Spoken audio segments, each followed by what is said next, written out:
Sepertinya Pak Budi sudah ada di ruangan. Selamat datang Pak Budi. Selamat sore, Salam Mbak. kenal. Ya, perkenalkan Mbak saya Dila, Mbak Nabila Nabila. Dewansa. Ya, di sini ada Pak Muklis dan juga ada Pak Faiz yang sepertinya sudah sering kontak-kontakan ya dengan Pak Faiz ini. Iya betul. Itu senior saya itu. Enggak sekelas kok. Dulu juga Monggo Bu Bella kalau ada yang mau disampaikan. Oke, ya selamat datang ya Pak Budi. Ini nanti kita mulai acara pukul 15.30 karena masih menunggu beberapa mahasiswa. Jadi mungkin sih nanti pukul 15.30 mungkin langsung 60-an awal sampai sekarang. Kemudian baru nanti saya ada sedikit kasih sharing session untuk demonya. Tapi menggunakan Oracle, kebetulan saya aksesnya ini di Oracle. Terakhir mungkin ya saya sharing aja secara ERP perkembangannya di dunia teknologi sama kemudian aplikasinya ke beberapa industri. Dan terakhir mungkin kalau ada yang ya penasaran dengan karir di ERP seperti apa yang mungkin bisa sharing session juga. Yang terakhir itu cukup menarik Pak. Jadi ada gambaran buat mahasiswa juga ya karir di dunia ERP ya walaupun orang akuntansi tapi istilahnya kan ada yang bilang nyebrang kayak gitu. Tapi mungkin nanti Bapak bisa jelaskan lah bahwa ini peluangnya sangat menarik. Boleh. Maaf suara saya jelas atau putus-putus ya? Sangat jelas sekali Bapak. Ya, okay. Sangat jelas kalau di saya sih sangat jelas. Oke. Ini tadi Pak Faiz bilang katanya kalau main ke Singapura yang ditemenin sama Pak Budi nih. Jadi tour guide saya kalau di Singapura. Begitu. Wah. Ini mungkin someday bisa nih Pak Faiz mungkin kalau prodi kita mau berkunjung ke univ di sana gitu, terus mampirlah ketemu sama Pak Budi. Boleh, silakan. Saya terbuka. Kebetulan juga kadang kalau ada kolik yang dari Indonesia, kalau masa lagi available ya saya temenin mungkin ke tempat-tempat yang ibaratnya mungkin nggak terlalu terkenal ya. Kalau di Indonesia mungkin terlalu spesifik kayak ada museum apa gitu. Kemudian ada juga kalau orang Indonesia taunya apa ya? Paling Sentosa atau Merlion. Sentosa, ya. Mungkin ada beberapa tempat yang mungkin belum pernah atau gitu.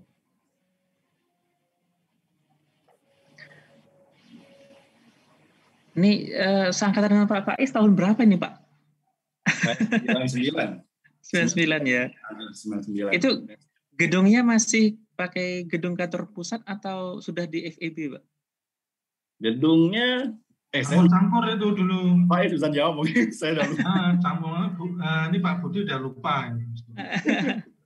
Jadi di gedung pusat ya, di GKB Filsafat ya, di FEB ya. Jadi, oh iya betul.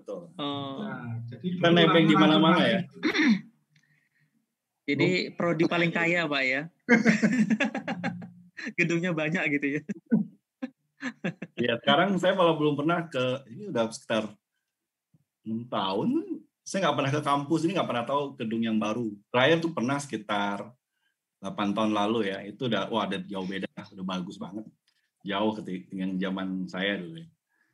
Jadi secara ekspektasi juga mungkin mahasiswanya tentu lebih punya punya skill yang lebih jauh lah dibanding kita gitu.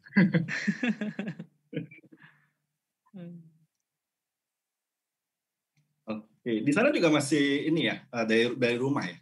Belum ada perkuliahan tatap muka ya? Iya benar Pak, masih WFH juga, kuliah dari rumah gitu, secara daring. Oke. Di sini sih kuliah kayaknya sudah mulai masuk, jadi sekolah juga sudah masuk ya. Kebetulan mereka startnya dari bulan apa sih? April. Jadi bulan Agustus dia udah pada masuk sekolah, masuk kuliah. Gitu. Udah mulai lah. Jadi ini Pak mungkin karena ini ya penyebaran virusnya lebih terkendali di sana ya Pak ya daripada di Indonesia, di tempat kita kan. Iya. Mengkhawatirkan jadinya dari rumah mungkin semuanya gitu. Penduduknya lebih sedikit kayaknya di sini. Mungkin cuma total 5 juta.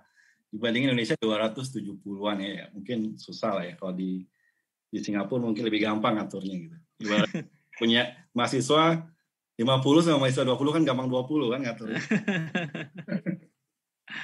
Ya kurang lebih seperti itu sih. Cuman ya sebenarnya di sini memang masih tutup juga, jadi memang belum bisa masuk. Jadi kalau masuk pun karantina 14 hari di hotel.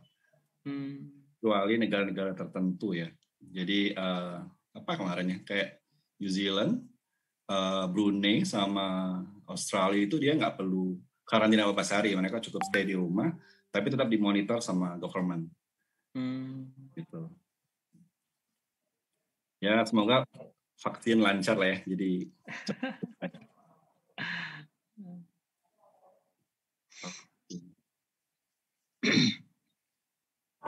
Pak Budi, ini nanti kira-kira untuk penjabaran materi, kira-kira butuh waktu berapa lama ya? Kalau saya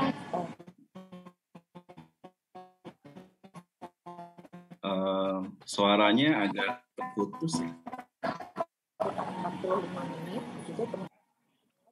Bisa diulang Mbak Nabila, suaranya agak terputus. Sudah terdengar. Suaranya tidak jelas, Mbak Nabila. Oke, jelas ya. Oke, sebentar. Saya ganti jaringan dulu, Pak. Saya cuma nangkepnya 45 menit tadi. Materi ya, materinya. Ya cukup sih, seharusnya 45 menit. 40 menit cukup ya, Pak ya? Karena bagi puasa juga mungkin ya saya banyak.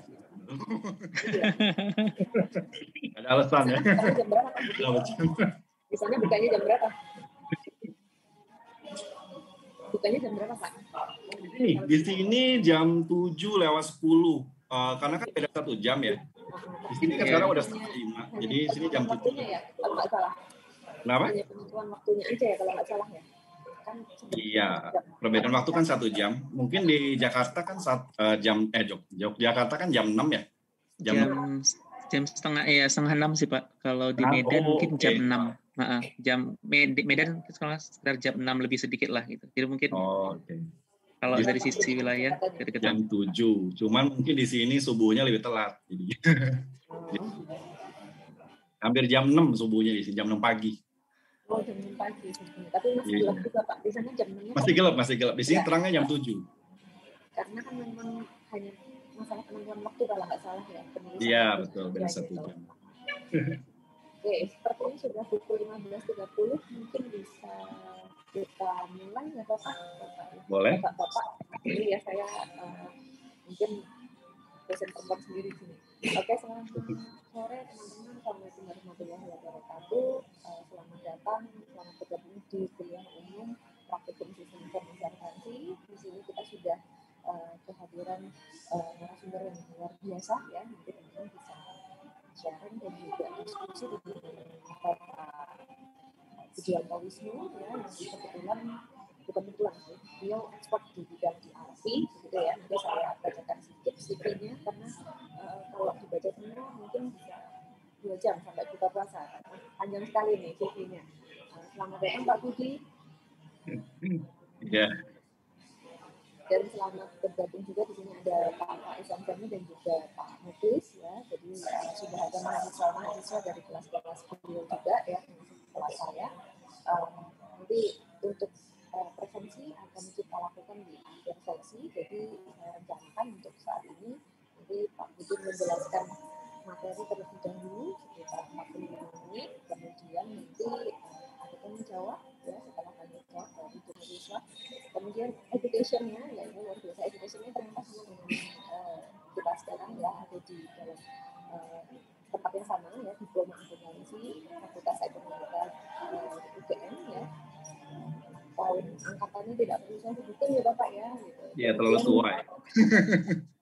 Satunya kebetulan juga di FLB UGM, jadi ini lulusan dan amaternya sama seperti kita semua ya. Insya Allah sih kalau seperti itu berarti pengalaman dan juga peluang karirnya juga sebenarnya sama gitu ya, untuk lulusan UGM bisa ke arah sana.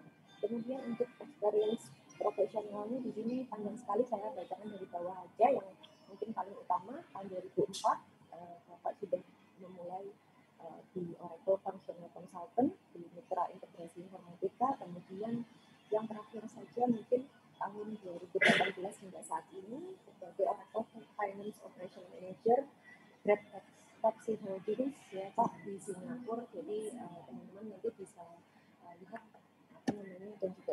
gitu, gimana sih kok bisa akuntansi ini masuk ke dunia ERP begitu.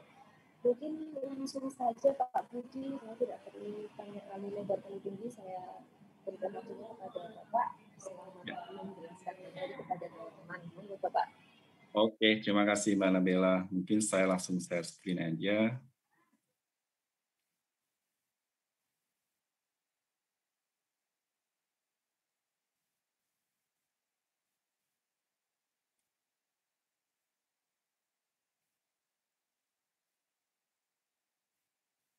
Oke, selamat sore teman-teman. Jadi terima kasih kesempatannya dari Pak Faiz, Mbak Nabela, dan semua akuntansi di UGM. Jadi sebenarnya saya diminta sama Pak Faiz untuk mengisi perkuliahan. Sebenarnya saya nggak punya pengalaman untuk mengisi atau memberikan mata kuliah. Jadi saya lebih mau sharing aja apa sih yang kita miliki sekarang di dunia ERP. Jadi makanya saya come up dengan judul ERP for Beginners. Oke, kemudian ini mungkin udah di flashback, udah di explain sama Mbak Nabela.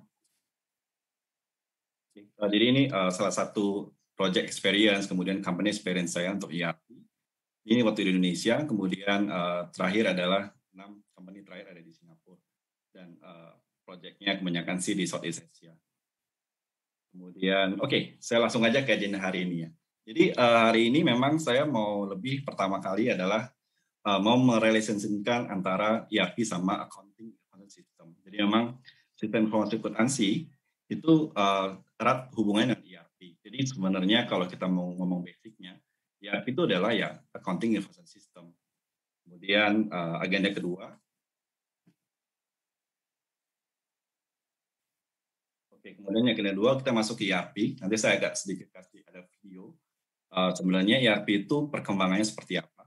Kemudian basic dari ERP itu apa, dan apa sih benefitnya dari ERP. Terakhir, mungkin kita mau membicarakan opportunity sama industri di ERP seperti apa. Jadi akan saya sharing sebenarnya mungkin ada experience, apa sih sebenarnya saya mulai dari ekonomi bisa sampai ketemplung di bidang ERP yang sebenarnya agak sedikit kontras ya, ketimbang profesi yang lain seperti auditor ataupun accountant. Oke. Jadi ini mungkin basic di sistem informasi akuntansi. Kita mungkin agak mengenal ya. Kenapa saya tempatkan yang pertama di business process? Karena business process itu adalah basic dari semua accounting information system, termasuk ERP. Jadi kalau kita membicarakan ERP, membicarakan accounting information system, itu pasti berhubungan business process. Jadi kalau secara teorinya, ya seperti mungkin pernah ada di perkuliahannya, itu hubungannya dengan orang, komputer, sama mesin. Jadi setiap business process itu akan melibatkan banyak activity. Activity itu activity yang mungkin sekarang kalian pelajari ya. Ada cost accountant, ada advanced accountant, kemudian intermediate accounting, dari auditor dan segala macam. Jadi memang prosesnya itu akan jelimet, tapi itulah yang menjadi basic kenapa ERP itu hadir untuk memberikan solution. Oke, ini basic business process ya. Kalau basic business process mungkin masih banyak yang ingat ada 5 business process yang kebanyakan ada di corporation. Yang pertama adalah revenue cycle. Revenue cycle itu lebih proses yang kalau kalian ada di industri itu lebih menitik beratkan dari mulai proses ordering, misalkan sales order ketika kalian menjual sesuatu di lapangan. Kemudian proses shipment-nya seperti apa, sampai kalian memberikan invoicing ke customer. Jadi kalau mau digambarkan ya, ketika kalian punya bisnis yang sifatnya kayak jual beli online pun, kalian kan akan menerbitkan SO. Kemudian kalian akan mengirimkan barang itu ke customer atau ke consumer. Kemudian kalian juga akan memberikan invoicing. Jadi proses revenue cycle ini memang menjadi basic yang salah satu indikasi bahwa ERP itu memang dibutuhkan atau sistem informasi akuntansi memang menjadi sesuatu yang diperlukan. Kemudian expenditure cycle. Jadi ini adalah siklus pengeluaran ya. Saya coba menerjemahkan dalam bahasa Indonesia. Jadi kalau siklus pengeluaran tuh biasanya dimulai dari suatu purchasing barang. Jadi kayak misalkan kalian kalau di industri dia punya tim namanya tim procurement, tim pengadaan barang. Kemudian ada sourcing, ada bidding dengan supplier. Kemudian sampai kalian harus membayar ke supplier itu sendiri. Next-nya adalah production cycle. Jadi ini kayaknya relation dengan kalau di mata kuliah itu post accountant ya. Ini kalau untuk anak accounting mungkin sangat familiar dengan production cycle. Dari mulai raw materials, bahan baku, kemudian processing goods, sampai menjadi finished good. Oke, jadi setiap stage itu, setiap proses itu dia akan ada event yang harus direcord secara accounting dan itu bisa disistemkan dengan menggunakan ERP. Next-nya adalah human resources cycle. Oke, ini mungkin lebih berhubungan dengan HR. Jadi kayak misalkan payroll, kemudian employee timesheet. Jadi misalkan kalau kalian punya karyawan kalian hitung 1 bulan gaji berapa, atau karyawan kontrak ada bonus berapa, kemudian ada misalkan komisi atau THR yang lagi bakal didapat oleh teman-teman dari dosen UGM. Nah itu dihitung atau dikalkulasikan dalam human resources cycle. Jadi prosesnya itu juga ada di sistem informasi akuntansi dan juga dalam ERP. Nah, yang terakhir adalah financial cycle. Jadi financial cycle itu lebih ke misalkan ya perusahaan yang lagi sekarang happening itu apa? Gojek dan Tokopedia. Okay. Gojek dan Tokopedia sekarang sedang mau merger dan tujuannya adalah IPO atau public listing. Jadi public listing kenapa dia menjadi sangat menarik gitu kan? Karena ketika kalian sudah mulai public, kita punya industri yang public listing itu kalian akan mendapatkan yang namanya share. Dan kemudian share itu ibaratnya kalau kita ngomongnya utang lah ya. Tapi utang yang berguna buat investment. Jadi utang investment yang digunakan untuk mengelola perusahaan, kemudian expanding perusahaan. Jadi 5 cycle ini itu adalah 5 cycle basic business process yang pasti ada di setiap perusahaan. Di perusahaan manapun itu pasti ada. Jadi kalau kalian sudah secara basic mengetahui ya proses dari 5 cycle ini, ya boleh dibilang kalian sudah mengetahui end to end. Dari apa sih itu accounting information system. Oke. Kemudian ini yang lebih masuk ke secara transaction ya. Jadi kalau tadi kan prosesnya.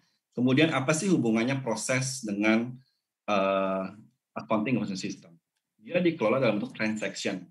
Jadi yang pertama itu namanya data. Jadi misalkan ya kalian punya open PO, purchase order document, kemudian juga ada receipt. Jadi kalau misalkan kalian serah terima barang, apa di Indonesia namanya BAST ya istilahnya. Kemudian kalian menerbitkan invoice ke customer. Itu adalah semua dokumen yang secara hard copy ataupun soft copy terus di-collect di salah satu. Kalau tradisional kita collect, kita print, kita masukkan ke arsip untuk sebagai dokumen pendukung dan juga digunakan sebagai audit requirement ya. Tapi ketika sudah menyentuh yang namanya accounting information system itu mulai di-extend untuk disimpan secara virtual. Virtualnya kemana? Virtualnya ke database. Oke. Jadi kalau kalian menganalogikan apa sih source document berhubungan dengan EAS itu kita bilangnya database. Jadi semua dokumen-dokumen itu akan di-collect, dimasukkan ke dalam folder yang disimpan dalam suatu database. Oke, nah, tapi next-nya adalah kalau kita punya source dokumen yang segitu banyak ya, apakah kita bisa bebas untuk mencatatnya atau merekodnya ke dalam sistem? Nggak bisa, karena kita ibaratnya kita ada di bawah rules yang namanya GAAP, General Accounting Principle, atau kalau yang baru namanya IFRS, International Financial Regulation System. Jadi kalian boleh memiliki bisnis apapun, boleh mencatat dalam segi finance apapun, tapi kalian nggak bisa lari dari sistem dari accounting rules yang berhubungan dengan GAAP ataupun IFRS.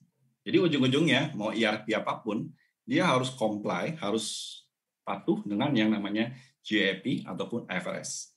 Jadi kalau ada sistem ERP atau accounting system yang tidak nge-refer ke GAAP ataupun IFRS, rasanya agak susah untuk bisa bersaing atau bisa digunakan oleh mayoritas dari company.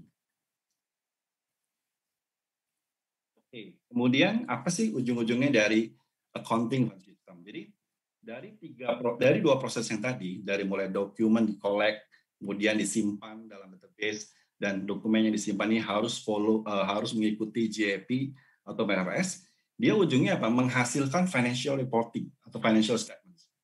Kalau common financial statement itu ada 3 kan, balance sheet, profit and loss, sama misalnya ada cash flow segala macam, dan financial naratif yang lainnya. Nah, dokumen informasi-informasi itu yang dibutuhkan oleh stakeholder untuk melakukan decision. Jadi sebenarnya kalau tadi kita mau proses, outputnya apa? Outputnya pasti decision. Ya. Jadi inputnya adalah source document segala macam, prosesnya adalah ERP, outputnya adalah decision making oleh stakeholders.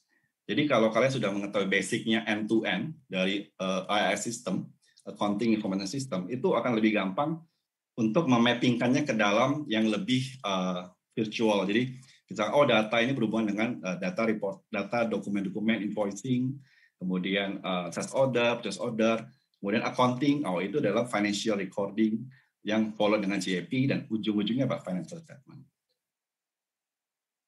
Oke, sekarang ke EIS itu sendiri ya. Jadi setelah tadi ada business process, kemudian juga ada karakteristik dari decision processing, next-nya adalah kita ke accounting information system itu sendiri. Oke, mungkin sistem semuanya orang familiar ya. Sistem itu ya mungkin kalian punya smartphone, kalian punya sesuatu yang sifatnya mensupport kalian punya operational activities hari, kayak misalkan pakai Gojek, pakai Grab, yang bukan sponsor ya.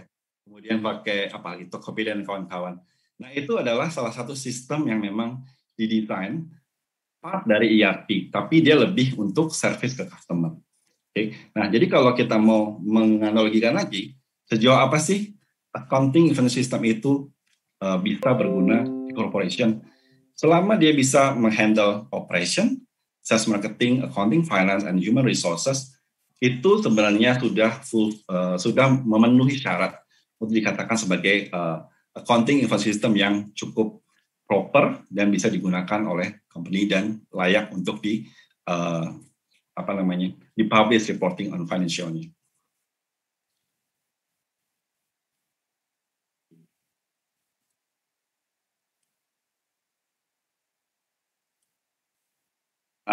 Oke. Next-nya adalah karakteristik.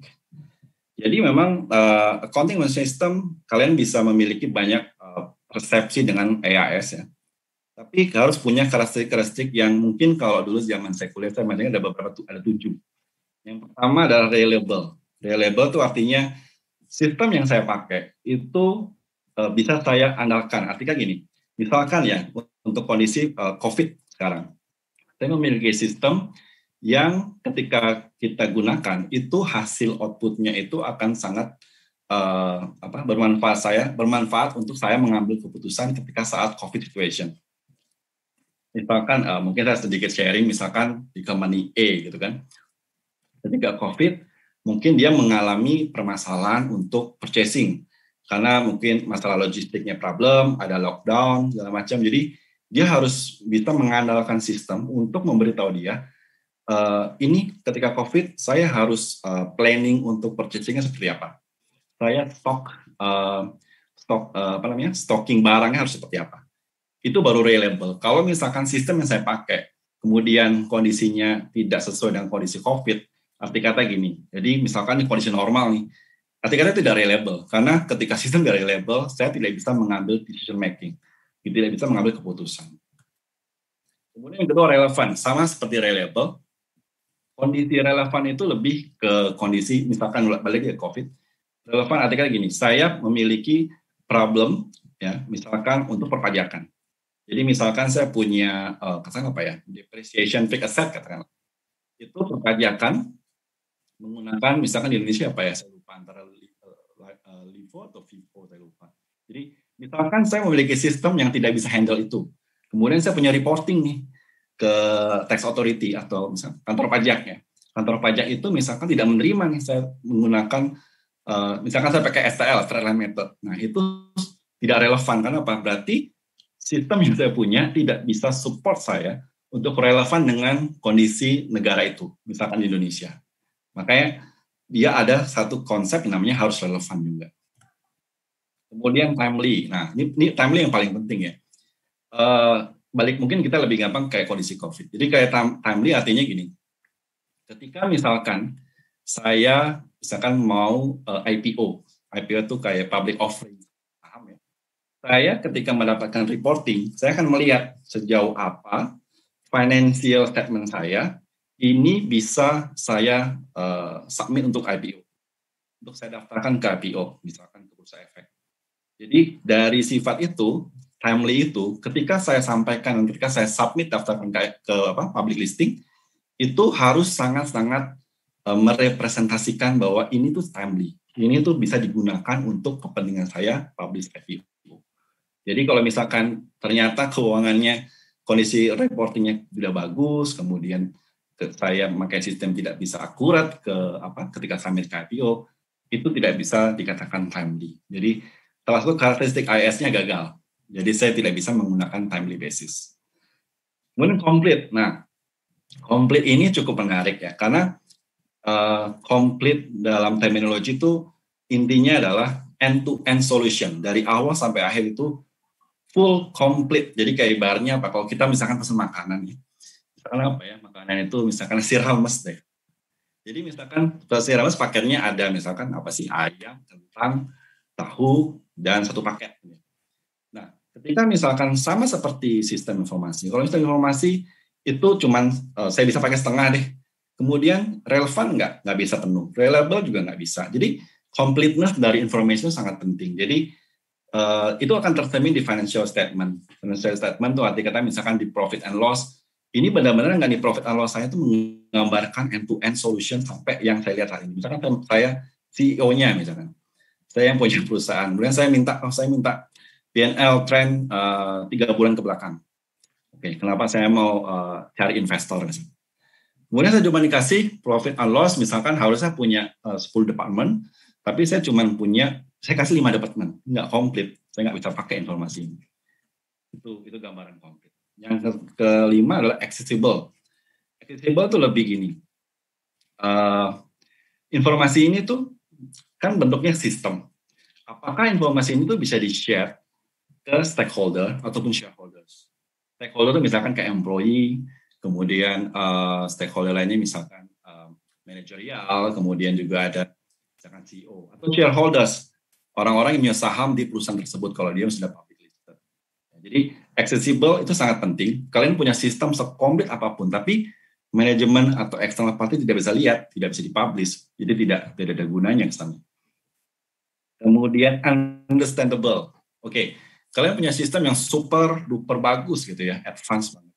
Tapi kita sebagai investor, misalkan saya investor, ketika melihat laporan atau melihat sistem secara secara surface secara generalnya ya, itu saya nggak memahami.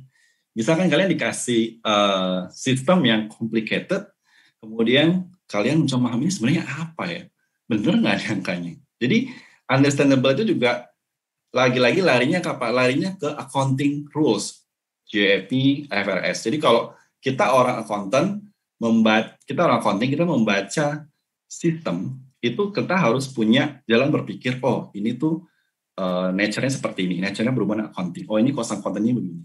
Oh ini secara traceability-nya seperti ini. Jadi bisa dipahami oleh pengguna, oleh user dari sistem tersebut.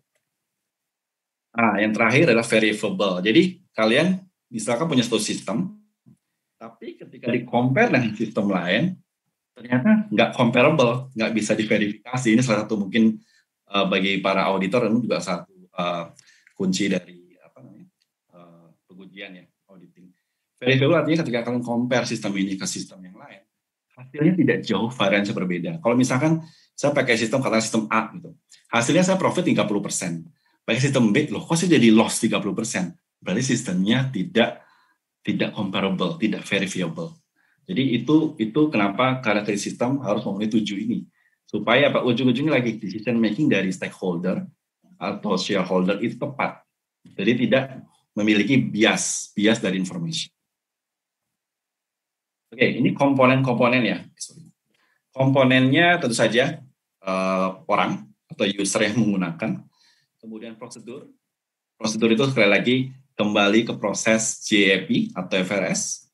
Kemudian software. Nah, softwarenya ini tentu saja software di lapangan tentu saja menjadi salah satu yang menjadi dasar untuk misalkan kita ngomong investor ya.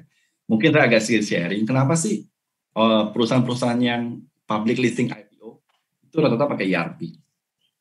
Kenapa? Karena investor itu sudah berpikir, oh kalau perusahaannya pakai ERP, secara end-to-end proses, secara rule, secara flow, secara 7 konsep yang tadi itu sudah terpenuhi. Jadi saya akan sangat percaya, akan sangat reliable untuk menginvestkan dana saya ke perusahaan yang menggunakan ERP. Kalau misalnya perusahaan masih menggunakan Excel, saya nggak percaya. Kalau misalkan, kenapa nggak percaya? Kan bisa aja kalian ngupdate datanya, stoknya 100, diupdate jadi 1000. Atau misalkan revenue-nya misalkan per bulan cuma 500, kalian window dressing jadi misalkan 7.000. Jadi saya nggak akan percaya. Makanya software ini adalah satu yang penting dalam EAS. Kemudian data, data ini menarik ya. Nanti data itu lebih, ujung-ujungnya lebih cenderungnya ke, kalau di ERP ya, itu lebih cenderung ke istilah IT. Tapi data secara general itu sangat penting. Kenapa? Karena kalian ketika misalnya di satu company, misalnya nanti kalau kalian sudah bekerja, itu kalian akan melihat gimana sih perusahaan ini memaintain database-nya. Database-nya masih pakai apa? Microsoft Access, atau masih pakai sistem yang sifatnya database server kecil, atau yang sekarang yang benar-benar lagi kalau istilahnya trending gitu ya, itu cloud database. Cloud database itu kalau kalian punya iPhone atau kalian punya, ya mungkin punya iPhone ya, itu namanya iCloud. Jadi semua database itu tidak ada di server kalian, tapi itu ada di satu tempat, dan itu ibaratnya kita kayak menyewa database yang di tempat tersebut, dan tempatnya pun kita nggak tahu di mana. Itu istilahnya untuk penyimpanan. Infrastruktur kembali lagi mirip seperti database, tapi ini juga korelasinya adalah untuk device. Device itu artinya gini, apakah ERP yang digunakan itu user friendly nggak? Apakah misalkan saya levelnya CFO ya, Chief Financial Officer, atau saya CTO, Chief Technical Officer atau CEO. Saya nggak mungkin dong saya buka notebook, saya masukin satu-satu data saya. Saya pasti secara high level, saya cuma butuh misalkan iPad, saya melihat dashboard, oh perusahaan saya masih sehat, oh ini ada masalah di purchasing, oh ini ada masalah di bagian misalkan customer service atau apa.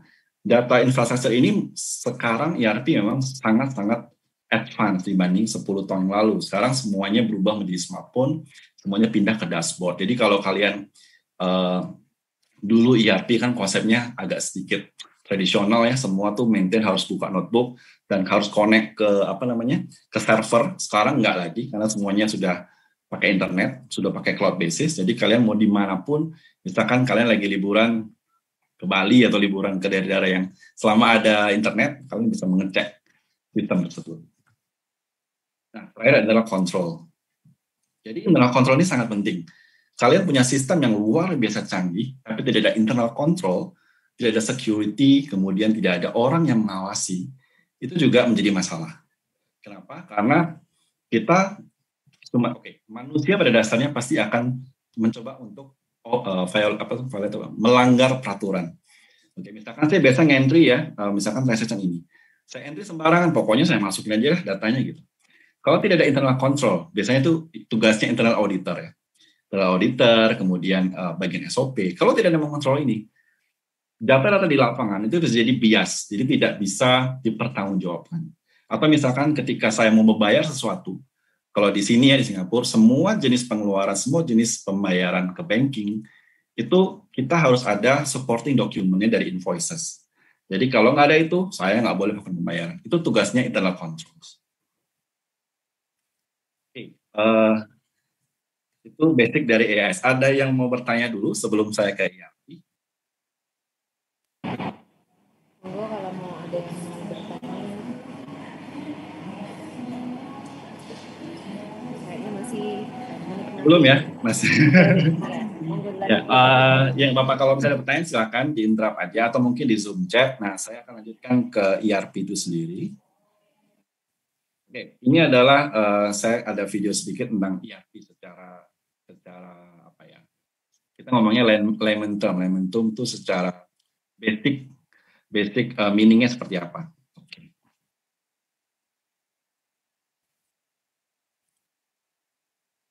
Saya telepon dulu ya. Resource Planning, ERP stands for Enterprise Resource Planning, an industry standard term that, wait a minute, let's not go there. ERP at its essence is a tool for managing information. Okay, so what is managing information all about? Here's a definition we like. Information management is the organized collection, storage, and use of information for the benefit of an enterprise. So how do you organize information in your company? I bet you have a customer database or CRM, and something managing your orders or warehouse, an accounting system, and then you're probably filling gaps in your information pipeline with spreadsheets and manual processes. But none of these talk to each other. They don't share data.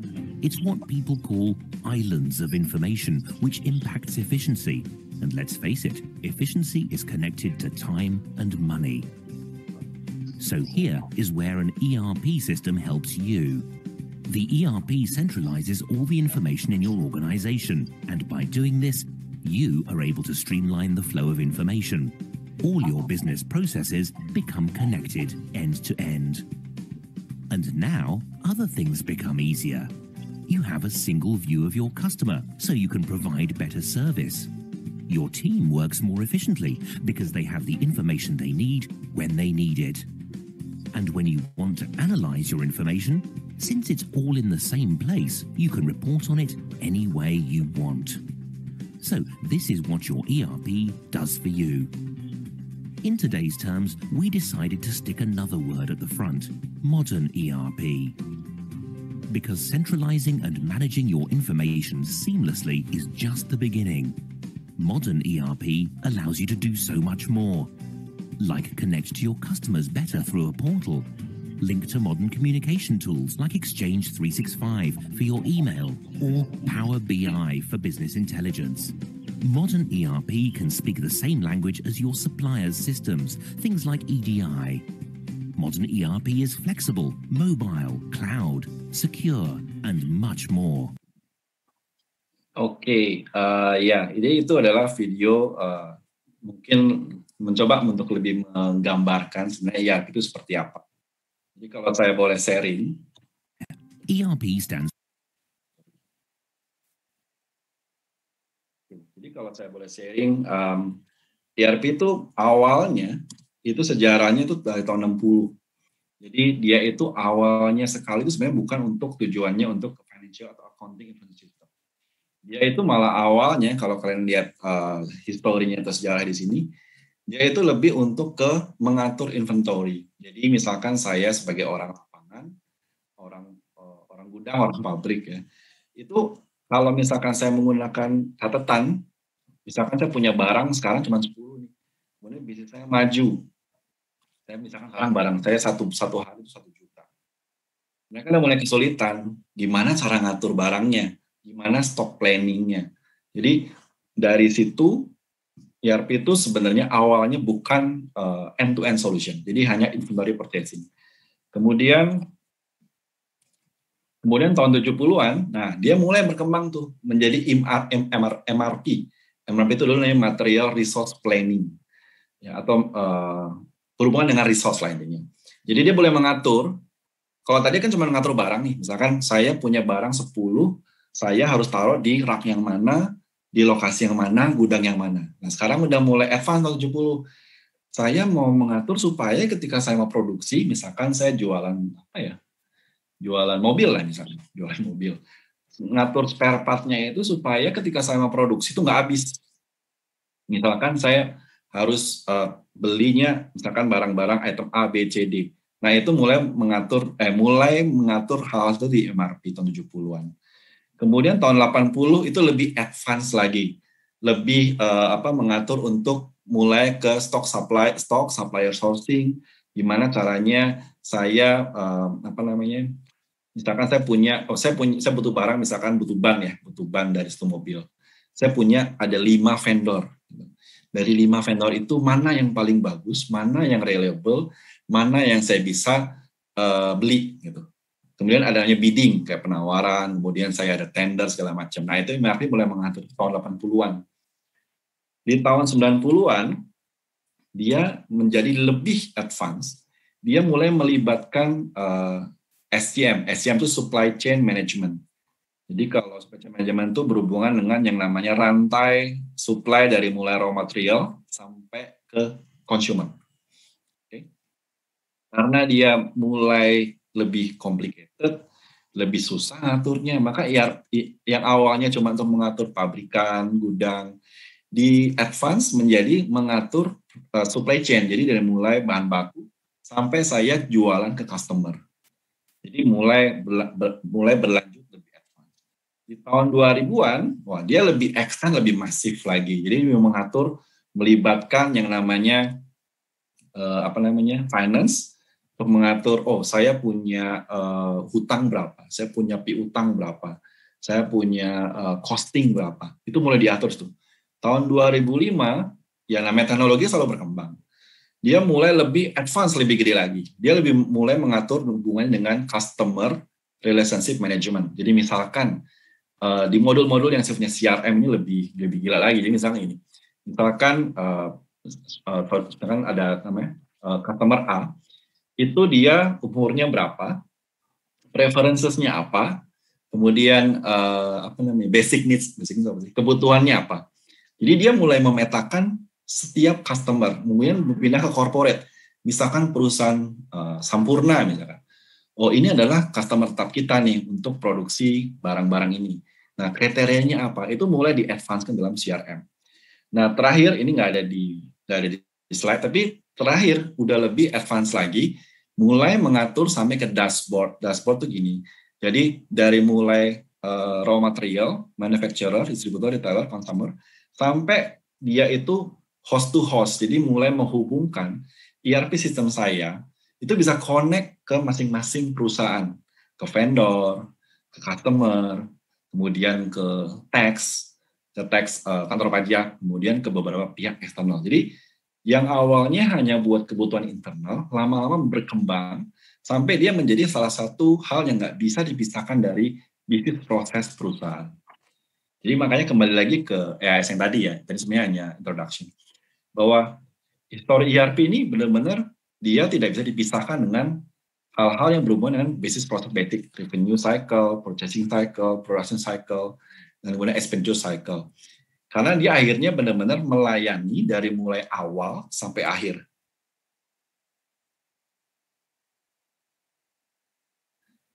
Awal dari mulai inventory, saya beli barang, sampai saya pengen tahu nih customer saya itu kesukaannya apa.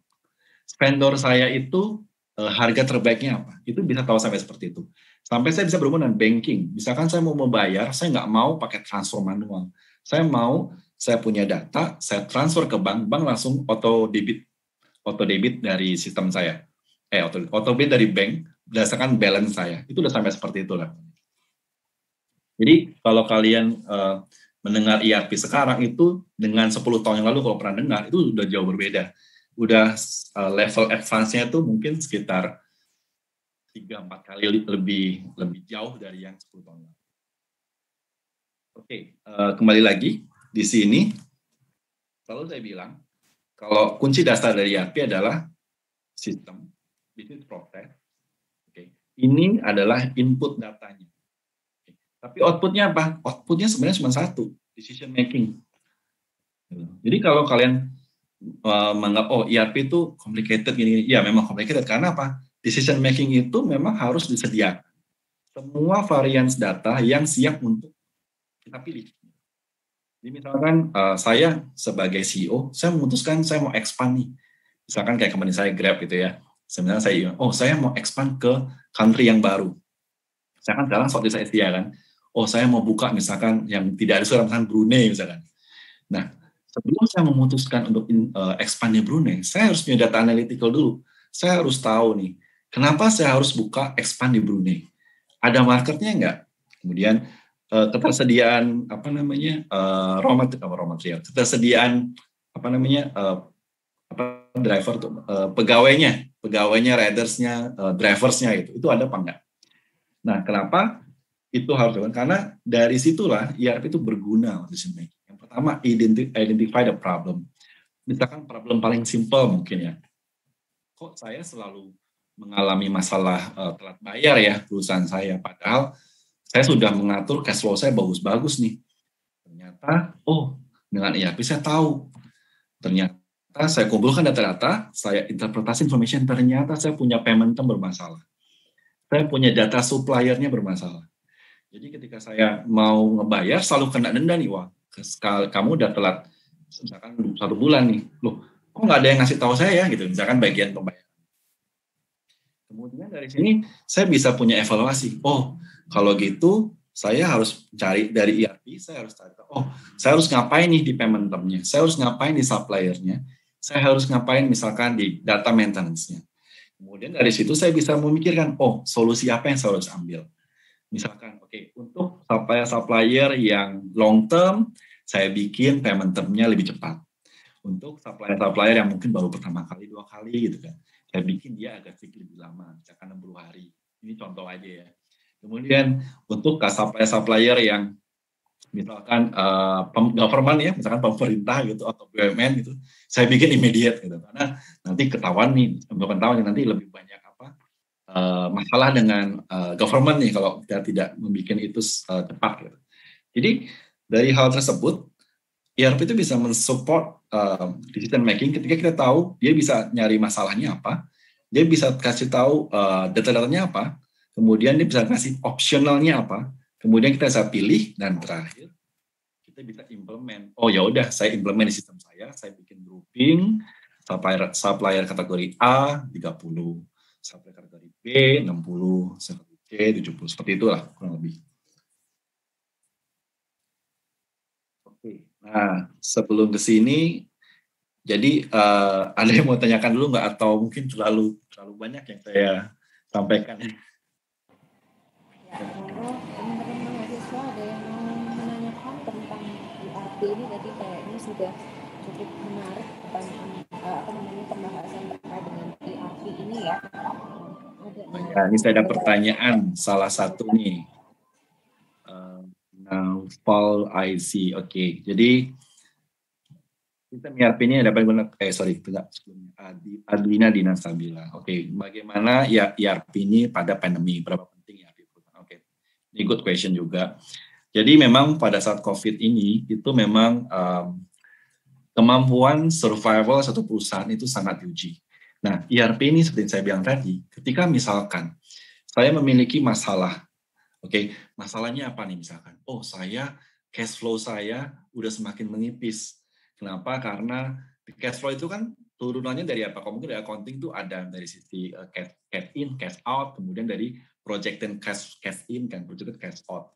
Nah, dari kalau misalkan cash flow ya, mungkin sharingannya misalkan company saya. Nah, itu misalkan ketika misalkan ada COVID situation, dia harus tahu nih pos-pos mana, departemen mana yang bisa saya kurangin budgetnya. Ya ini kita ngomong pahitnya aja. Misalkan, bagian marketing ini terlalu banyak nih posnya. Jadi saya harus kurangin budgetnya, kemudian saya harus pindahkan ke pos yang lain. Misalkan kalau Grab itu kondisinya kayak misalkan Grab, Grab Car atau Grab Bike, itu kan di Indonesia kan PSBB atau lockdown, itu jadi bermasalah. Nah, jadi mau nggak mau dia harus saya pindahkan ke GrabFood deh, marketing saya ke GrabFood. Nah, sebelum saya memutuskan itu manajemen harus membaca dari satu reporting. Nah, reporting dari mana? Reportingnya tetap dari ERP, melihat dari misalkan grafik. Misalkan produk saya yang pertama ini menurun, produk kedua saya ini naik, ya udah marketingnya saya pindah produk dua. Jadi nanti subsidi silang tuh. Misalkan saya kasih budgetnya lebih ke produk kedua supaya dia bisa survive. Jadi kalau ditanya seberapa penting ERP, sangat penting, karena apalagi di dunia industri sekarang kayak COVID, kalau kalian tidak berlomba-lomba membaca salah satu dari analisa suatu reporting, kalian akan ketinggalan decision making. Ketika kalian misalkan mendapatkan, ternyata produk saya yang nomor 2 ini lebih laku. Misalkan kita nggak jago company ya, misalkan kalian jualan online shopping deh, kalian punya dua produk, satu produk lebih bagus, produk lain sekarang lagi turun karena COVID kan. Nah, dengan ada ERP itu kalian bisa membaca secara grafik, ini trennya bagus yang ini, berarti saya harus invest lebih banyak di sini, dan saya nggak terlalu kasih budget di sini. Nah, itulah salah satu kunci surviving dari COVID dengan bantuan ERP. Itu sampelnya seperti itu. Kemudian pertanyaan kedua, gimana ya kok hilang? Oh ini, Naufal IC. Oke, pertanyaan bagus ya. Apakah ERP ini harus perusahaan-perusahaan gede? Apakah harus perusahaan yang sifatnya kecil nggak boleh? Mohon maaf Pak Budi. Ya. Jadi barangkali mereka ingin langsung interaktif. Oh boleh. Silakan. Bu Bila ada yang mau ingin bertanya langsung ini? Ya, tadi ada Naufal IC. Boleh kalau mau open mic. Ya, silakan. Mas Naufal. Ya. Oke, terima kasih Pak atas kesempatan yang diberikan. Jadi pertanyaan dari saya itu, apakah sistem ERP ini hanya dapat digunakan untuk di perusahaan besar? Ya. Atau bisa juga diterapkan di perusahaan kecil atau sebuah organisasi atau mungkin badan yang orientasinya non-profit. Karena jurusan kita itu kan lebih fokus ke ini ya, sektor publik itu yang bergerak di non-profit. Selain itu boleh tanya di luar materi ERP, Pak? Boleh, silakan, bebas. Kalau boleh minta tips and triknya gitu, Pak. Motivasinya agar bisa seperti Pak Budi gitu, bekerja di Oracle Corporation, sebuah perusahaan multinasional yang perusahaan perangkat lunak terbesar kedua di dunia. Gimana agar kita sebagai tenaga kerja Indonesia itu dapat bersaing dengan tenaga kerja internasional. Seperti yang kita ketahui kan sekarang ada MEA gitu. Jadi untuk peluang bersaing dengan tenaga kerja asing itu sangat terbuka gitu. Terima kasih, Pak. Ya, sama-sama, terima kasih. Oke, jadi pertanyaan pertama dulu ya. Apakah ERP bisa nggak sih perusahaan kecil atau non-profit malah? Oke, jadi memang ERP itu selalu identiknya dengan kayak industri yang selalu profitable, atau yang perusahaan yang selalu besar gitu, seperti yang MNC atau yang selalu public listed.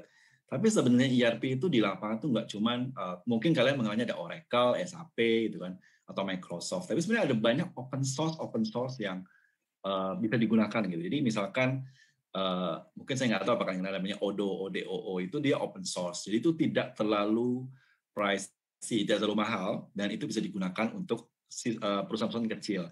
Yang penting adalah konsepnya bukan apakah itu mahal atau murah atau besar atau kecil. Yang penting adalah basic dari yang ERP cover itu sudah mencakup yang tadi ada di accounting information characteristic.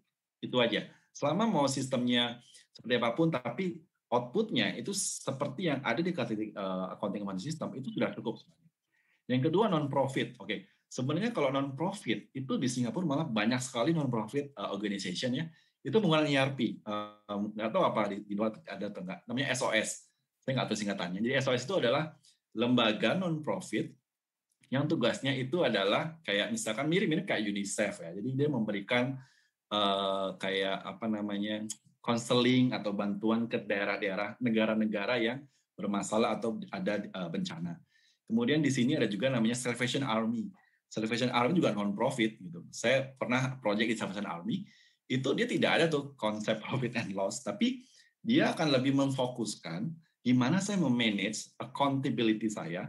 Karena dia juga harus reporting ke government. Dia harus melaporkan government bahwa keuangan saya dihandle secara benar supaya saya mendapatkan budget juga dari government. Makanya non-profit pun pasti akan menggunakan ERP juga. Atau yang government contohnya adalah saya punya project di Peruri, Persatuan Cetak Uang di Indonesia. Itu juga mau nggak mau menggunakan ERP karena intinya gini, kenapa sih ERP dibutuhkan? Ketika kalian volumenya sudah sangat besar, kemudian transaction processing-nya sudah sangat masif, dan activity bisnis prosesnya kalian nggak bisa handle secara manual. Lawan kalian sepertinya butuh ERP. Atau setidaknya accounting system. Karena tidak bisa mengandalkan recording secara manual, tidak bisa menggunakan Excel, atau tidak bisa menggunakan Microsoft Access. Karena itu tidak accountable. Tidak bisa punya akses oleh semua orang. Atau orang-orang yang berkepentingan. Jadi itu jawaban saya untuk yang non-profit. Kemudian yang ketiga, mungkin berbeda di luar ini topiknya. Sebenarnya ya, jangan salah. Jadi orang Indonesia itu di Indonesia di sini itu nggak cuma sektor informal, sektor formal pun banyak. Jadi kebetulan saya punya banyak kolik orang-orang Indonesia yang bekerja di bidang ERP juga, kemudian juga ada data analytics. kemudian juga ada beberapa yang bahkan auditor itu dari Indonesia juga. Nah, memang mungkin tips and triknya sebenarnya gini. Intinya ketika kalian memulai start suatu karir ya, itu yang kalian cari adalah experience. Oke, dan kalau bisa experience itu experience yang sifatnya mengetahui multinational experience. Artinya gini, ya kalau bisa join ke perusahaan yang secara standar, secara rule atau secara proses itu sudah memiliki international platform gitu. Nah, kalau kalian sudah terbiasa dengan standar proses yang internasional, ketika kalian mencoba untuk men-challenge diri kalian untuk migrate kerja di luar gitu kan, atau memiliki pengalaman di luar, kalian nggak akan kalah bersaing. Kenapa? Karena ibaratnya kita kalau ngebuka buku, bukunya tuh halaman pertamanya sama. Tapi kalau misalkan kalian tidak memiliki experience, misalkan pertama kali memasuki suatu karir, tidak memiliki experience untuk di bidang yang bisa membuka jalan ke nasional, ya dia agak berat. Prosesnya jadi lebih lama, tapi bukannya tidak mungkin, tapi lebih lama aja. Nah, kemudian yang kedua, masalah kompetensi. Sebenarnya orang-orang Indonesia yang secara skill itu sangat berkompeten. Cuman mungkin kepercayaan dirinya nggak kurang. Artinya gini, misalkan ya kita mungkin tidak terlalu confident ketika kita misalkan argue sama orang yang dari foreigner atau orang-orang yang basically mungkin ngomong Inggrisnya lebih bagus. Itu aja sebenarnya. Tapi ketika misalkan bahasa atau kemampuan percaya diri kan sesuatu yang bisa dilatih. Kalau kalian misalkan sudah merasa percaya diri, oh saya bisa kok dengan skill saya, misalkan udah kerja ya, tahun 2 tahun, saya yakin saya punya pengetahuan MNC company, saya juga bisa mengeksplor sesuatu, saya fast learner, saya belajar dengan sangat cepat. Sebenarnya di luar negeri itu nggak ada perbedaan yang sangat gap, yang sangat jauh gitu. Tapi lebih ke kemampuan kita untuk percaya bahwa kita tuh sebenarnya mampu bersaing, tapi memang kadang kita sudah meng-underestimate diri kita sendiri. Saya dulu juga seperti itu. Ketika pertama kali Singapura, saya bilang, apa bisa saya bersaing? Apa bisa saya survive di sini kan? Bahasanya pun saya nggak terlalu, dulu kan bahasa Inggris nggak terlalu common ya. Tapi lama-lama ya karena saya pertama kali saya harus bisa percaya diri. Jadi kita harus belajar dari kadang kita ngomongnya orang ya, ada orang India itu secara skill mungkin 11-12 sama kita.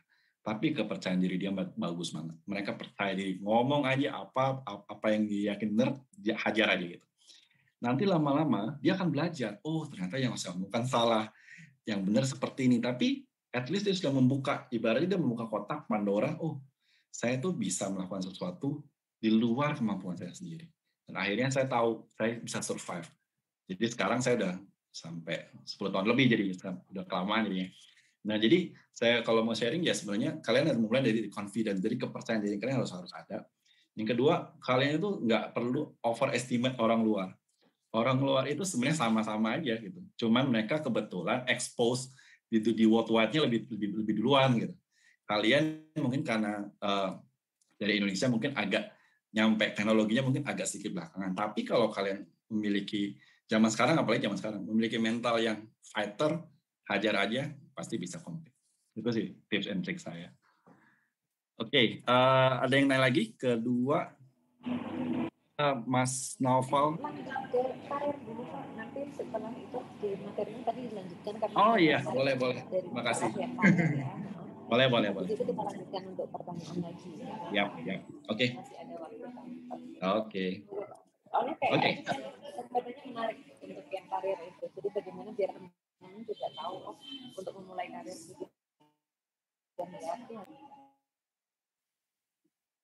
Oke, saya lanjutkan dulu mana Bella. Suaranya agak putus tadi. Oke. Ini adalah ERP solution tahun 2000-an ke atas. Kenapa saya bilang ini? Karena dia sudah komplit paketnya. Oke, komplit paketnya dari mulai financial, warehouse, project, service, purchasing, stats, MRP. Jadi ini udah adalah representasi ERP kekinian. Jadi dia sudah end-to-end solution. Oke, jadi tadi saya sudah jelaskan banyak hal ya, dari mulai financial, MRP, warehouse. Ini meliputi semuanya. Tapi apa? Sekali lagi, decision making-nya harus real time. Oke, real time itu adalah salah satu faktor yang harus dipenuhi oleh ERP. Selain decision making, real time juga. Karena ketika kalian punya ERP yang tidak real time, tidak bisa menggambarkan kondisi keuangan perusahaan, kondisi perusahaan pada sistem, itu ya tidak bisa digunakan sebagai decision making tentunya. Oke, jadi ERP itu apa sih lakukan ERP? Kenapa kok dia kayak kelihatannya sangat complicated, wah banget gitu. Intinya sekali lagi business process. Ada 3 nih, integration, efficiency, automation. Oke. Jadi sekali lagi dia tuh mengintegrate semua proses yang tadi saya gambarkan dari end to end, dari awal sampai akhir. Kalau sudah end to end, saya bisa mendapatkan efisiensi. Efisiensi itu maksudnya gini, misalkan ya, saya punya transaction dari inventory. Inventory saya misalkan stock in, saya dapat stock quantity-nya misalkan 100. Oke. Ketika saya mau melakukan pembayaran, ketika saya melakukan replenishment atau pengisian lagi, mengisi inventory lagi, stock in lagi, nah itu saya tahu nih berapa yang saya harus isi. Ketimbang saya tidak memiliki recording di inventory, saya melakukan 2 kali entry. Saya masukin stock in 100, pas saya mau beli, saya isi lagi 100. Itu namanya tidak efisien. Makanya ERP menghadirkan efisiensi.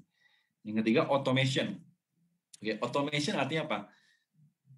Sekali lagi, awalnya kan ERP tidak mau full automation. Dia cuma di inventory. Tiba-tiba sekarang dari keseluruhan pakai ERP. Dari mulai data material, sampai ke government, sampai ke banking, sampai ke mana-mana, dia automate. Bahkan sekarang kayak di Grab itu, misalkan saya transaksi pelaporan pajaknya, saya tidak perlu ngentry di ISPT. Masih ingat tadi ISPT. Saya cukup mengirim data file dari perusahaan, transfer ke kantor pajak langsung automate ISPT. Itu segitu manfaatnya buat mereka untuk sudah pasti reliable dan sudah pasti datanya benar. Karena tidak entry manual satu di sistem. Itu salah satu contohnya.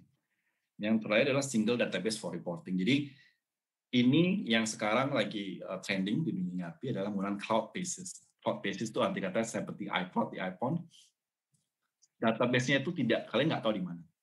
Oke, tapi kalian menyewa misalkan kita pakai Oracle ya. Kalian menyewa ke Oracle untuk mendapatkan satu storage. Misalkan kalau di hard disk ya, 1 giga gitu. Isinya itu data kalian. Nah, Oracle menjanjikan menggaranti datanya pasti aman, secure, terus juga tidak akan ada hacker itu tidak akan, karena mereka memiliki security. Ibaratnya tuh kayak dia rumah mewah yang isinya data pribadi semua orang-orang kaya di dunia. Seperti itulah misalnya. Itu contohnya untuk database. Oke, sebelumnya. Oke, sini saya mau mendemokan sedikit ya. Ini Oracle. Jadi ini Oracle sebenarnya. Saya mau mendemokan sedikit Oracle ERP. Screen ini Oracle ERP Cloud. Oke, jadi ini prosesnya di Oracle ERP Cloud. Oke. Nah, Bentar, saya matikan dulu ini.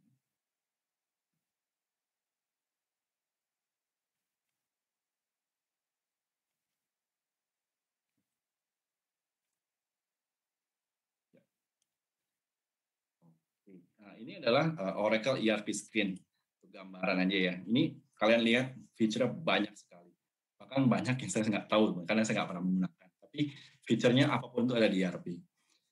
Yang kalian familiar ya, ada payables, ini hutang, ini piutang, ini GL, jurnal, oke, ini penjualan, ini service, ini inventory management, ini expense, ini aset, fixed asset, ini budget, ya banyak lagi ya. Jadi prosesnya itu, ini misalkan contoh dari suatu ERP. Oke, misalkan contohnya untuk EPI. Nah, ini screen-nya memang karena complicated karena saya mau mempunyai misalkan semua akses gitu ya. Jadi dari misalkan invoice nih paling simpel. Kalau ini hutang piutang ya misalkan kita sebutnya kayak invoices, ini dia akan menggunakan semua proses di sini. Kalian lihat di sini ada scan. Jadi dengan ERP, kalian nggak perlu ngentry data invoice. Kalian scan data invoice hard copy, scan hard copy, kemudian kalian bisa diimport automation ke invoices. Bentuknya seperti ini. Kalian akan tahu, berapa yang sudah saya scan, berapa yang sudah masuk, berapa yang butuh approval, berapa yang sudah di-reject, berapa yang sudah di hold. Ya, ini banyak sekali, ini namanya dashboard ERP. Kemudian prosesnya, oke, dapat aja. Oke, ini adalah, ini adalah screen dari invoicing. Invoicing, misalkan prosesnya adalah, ini invoice saya, ini supplier-nya, kemudian ini adalah amount-nya, kemudian ini statusnya, apakah budgetnya sudah ke reserve, apakah sudah ke post, ke GL, kemudian saya bisa lihat langsung debit kreditnya ada di page yang sama.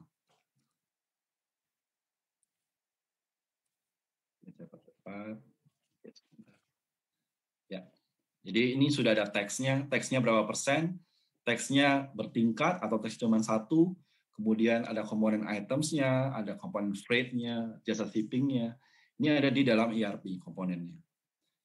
Kemudian, oke, ini proses yang di EP. Kemudian misalkan saya bagian treasury atau bagian pembayaran. Misalkan saya bisa menggunakan feature payment ini. Kemudian saya bisa menganalisa. Oke, pembayaran saya sudah tercreate, siap untuk cetak untuk pembayaran, atau siap untuk di host to host ke bank langsung gitu. Jadi ini bisa digunakan di ERP juga. Oke. Jadi ini ada pembayaran tanggal berapa, suppliernya siapa, amount pembayarannya berapa. Ini cukup komplit di dalam ERP. Oke, kemudian ini yang, ini untuk yang piutang, ER. Nah, di piutang ini saya bisa lihat nih, berapa jumlah invoice saya per hari. 14 hari trennya berapa, yang sudah di-approve berapa, customer-nya siapa aja, nilainya berapa dolar gitu kan. Itu ada semua di sini. Kemudian kita bisa tahu balance-nya berapa. Misalkan ini nilai ER saya, piutang saya, yang sudah di-collect duitnya berapa, apakah ada credit note apa tidak, apakah ada adjustment atau tidak, apakah ada discount, apakah ada bills receivable. Jadi dia itu semua transaction yang anakan dari ER atau piutang dia akan ada di sini. Oke, kemudian ini saya ke collection. Oke, ini collection. Jadi ketika saya sudah menagih ke customer, saya menerima uang dari customer, kalau misalkan kita sudah pakai ERP, kita bisa connect langsung ke bank. Data ini bisa masuk ke lockbox, namanya istilahnya lockbox. Itu dia bisa masuk ke sistem secara langsung, dan bisa langsung kita auto-apply ke invoice masing-masing. Jadi ini misalkan saya menerima uangnya sekian, nilainya $900.000, saya mau offset, mau saya apply-kan ke masing-masing invoice number saya. Ini ada semua di sini, customer, kemudian ada lockbox yang saya bilang tadi, kemudian dan nomor receipt-nya. Ini ada buat di ER. Ini debit kreditnya. Jadi kalau kuliah kan ada debit kreditnya. Ini otomatis Oracle akan mengenerate debit kredit, double entry-nya. Jadi misalkan saya nilainya ER-nya banknya sekian, ini ER-nya langsung kepotong sekian. Kemudian next-nya ini apa? Ini adalah fixed asset. Oke, jadi fixed asset kalau di ERP dia dapat datanya dari modul hutang atau account payables. Jadi ketika kalian misalkan beli mobil, apalagi beli furniture, beli alat-alat kantor, itu dia akan di-capture otomatis dari ERP, modul EP langsung ke fixed asset. Dia akan di-capture berapa yang belum saya complete. Kenapa saya belum complete? Karena misalkan saya belum masukin dia umurnya berapa. Misalkan umur depresiasinya berapa. Nah, dia ada di sini. Kemudian kalau saya pengen tahu, saya pengen tahu sumbernya dari mana. Ini misalkan aset nomor 1165, ini sumber dari nomor invoices, nomor AP, nomor EP-nya nomor berapa saja. Ini bisa langsung link drill down. Jadi kalau saya misalkan seorang fixed asset manager, saya nggak perlu tanya ke orang payables atau ke orang accounting. Saya bisa lihat di sini, ini sumber dari EP nomor sekian, nomor sekian, nomor sekian. Kemudian ini yang fixed asset. Oke, sebentar tadi yang lupa saya. Ini GL. Oke. Nah, ini contoh dari reporting dari ERP. Ini contoh saja ya. Tapi pada dasarnya bisa di-customize, bisa di-edit atau bisa diubah sesuai dengan tampilan yang dibutuhkan oleh company. Jadi saya dari ERP, saya akan generate automatically P&L saya seperti apa, percentage revenue seperti apa, apakah ada variance dengan tahun sebelumnya, apakah ada masalah dengan expense saya, ini bisa ketahuan langsung.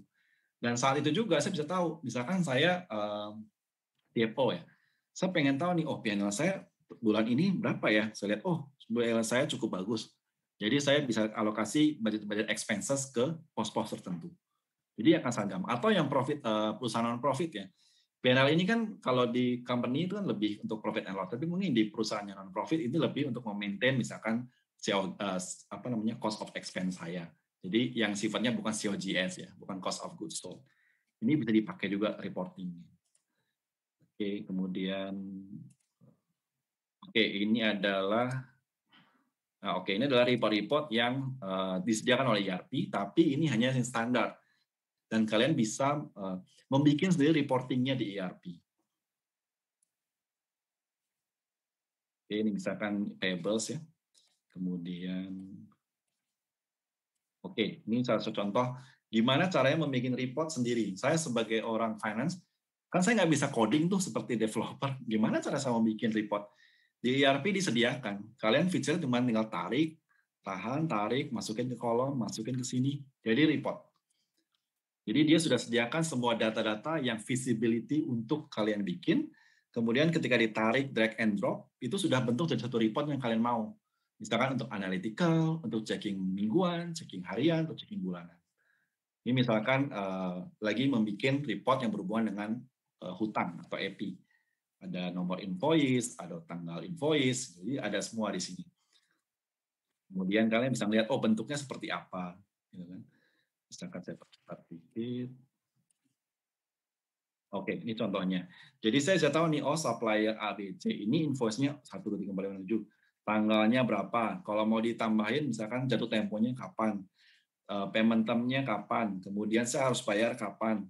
Ini ada semua. Jadi tinggal kalian tarik sendiri. Jadi kayak bikin apa ya? Mungkin seperti bikin Excel, cuman datanya di ERP. Kemudian coba percepat. Ini yang terakhir, ini journal. Jadi ini GL journal, GL debit credit. Jadi dari data-data yang dari hutang, piutang, inventory, payroll, apapun itu, larinya kan ke apa? Larinya kan ke jurnal. Nah ini akan digunakan sebagai financial reporting. Ini ada debit kreditnya, nama jurnalnya apa, kemudian periodnya bulan apa, statusnya apakah kena fund checking atau tidak. Kemudian apalagi data-data ini sudah ke posting untuk laporan atau tidak. Ini ada semua di sini. Jadi intinya seperti saya bilang tadi, transaction processing dari revenue cycle, dari expenditure cycle, kemudian dari production cycle sampai HR cycle, muaranya kemana? Muaranya ke financial cycle yang berhubungan dengan GL journal. Datanya ada di sini semua.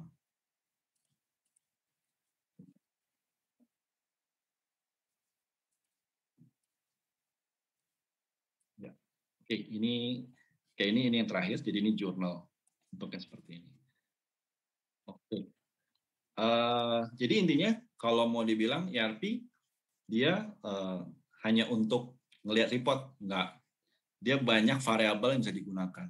Jadi kenapa di ERP itu dia bisa sampai mengetahui tren dari suatu perusahaan itu mau collapse atau kena COVID-nya berapa persen, impact-nya itu dari semua ERP dia bisa melihat.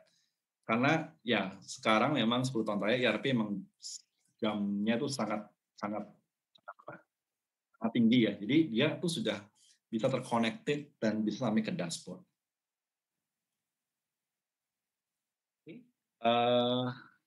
Mungkin sorry Mbak Nabila, saya sampai jam berapa nih Mbak? Ya, ini baru saya DM Bapak, barusan saya mau kirim pesan. Ini 5 menit lagi mungkin langsung membahas tentang karir saja, prospek karir di bidang ERP ya. Itu yang sepertinya ditunggu-tunggu juga sama mahasiswa. Oke, terima kasih. Jadi saya percepat aja. Untuk benefit, jadi mungkin sudah dari tadi ya saya bilang banyak sekali. Ini adalah salah satu contoh detailnya saja. Kalian bisa nanti materinya bisa di-share sama Mbak Pak Faiz. Intinya memang semua prosesnya itu memang end-to-end ERP itu. Kemudian kalau kalian tanya secara detail, ini detail yang ada di operational di perusahaan. Ya mungkin nanti kalau kalian sudah masuk ke perusahaan atau sudah kerja praktek mungkin ya, kalian tahu yang dia maksud dengan yang maksud dengan saya itu seperti apa, seperti ini. Nah. proses-prosesnya, ada GL, invoice, segala macam. Ini sangat detail. Kemudian ini adalah gambaran dari proposition. Ini adalah angka-angka yang bisa di-generate dari ERP. Misalkan saya mau reduce costing saya berapa persen. Oh, ternyata saya dapat audit cost sekian. Saya bisa improve financial efficiency. Jadi untuk shareholder ini sangat bermanfaat sekali. Karena dia tahu percentage, namanya orang accounting kan mainnya angka nih. Jadi dia ketika ada angka tuh langsung bangun. Oh, saya 18% nih improve-nya. Berarti saya bisa dapetin budget lagi nih misalkan seperti itu. Nah, ini si level kayak misalkan CFO segala macam. Nah, dia ini bisa tinggal bilang ke anak buahnya, saya minta revenue dong kuartal terakhir berapa. Saya cuma mau tahu persennya berapa gitu. Saya bisa ngelihat anywhere anytime. Jadi daily real time saya bisa tahu. Kemudian manager juga bisa dengan gampang minta capital adequate ratio atau CAR ratio. Kemudian biasanya yang boleh dibilang agak suffer, agak menderita tuh application designer-nya kan. Bosnya mau ini, mau itu, mau ini. Mereka harus bikin gitu kan. Dan dengan bantuan data scientist. Misalkan, saya mau tahu nih marketing campaign kira-kira bulan depan seperti apa. Jadi ERP sekarang udah levelnya udah lebih ke analytical data. Udah bukan data processing lagi, udah analytical data. Itu boleh dibilang goal ERP 10 tahun terakhir. Ini adalah conclusion-nya untuk ERP. Jadi tadi mungkin summarize aja ya, summarize dari yang sudah saya sampaikan tadi. Eliminates duplication, provide information, increase productivity, better customer interaction. Jadi ini kalau misalkan tadi yang tanyakan salah satu mahasiswa, kalau non-profit boleh pakai nggak? Sangat boleh, karena ini tidak ada hubungan profit pun dia sudah ada. Atau government boleh pakai? Sangat boleh, karena yang penting adalah bisa memberikan decision making buat stakeholder atau shareholder. Itu yang penting, bukan masalah profit and loss. Oke, ini mungkin yang ditanyakan oleh mahasiswa. Kalau saya mau bekerja di bidang ERP, kira-kira ERP itu ada di industri mana sih? Ini adalah salah satu contoh industri yang bisa pakai ERP. Ada health, telecommunication, education, insurance, e-commerce. Health, rumah sakit, telecommunication, misalkan Telkomsel, saya pernah project di situ. Education ini kalau di Indonesia nggak tahu ya, tapi mungkin kalau di luar banyak. Kayak di sini ada beberapa university, Politeknik University menggunakan ERP pasti.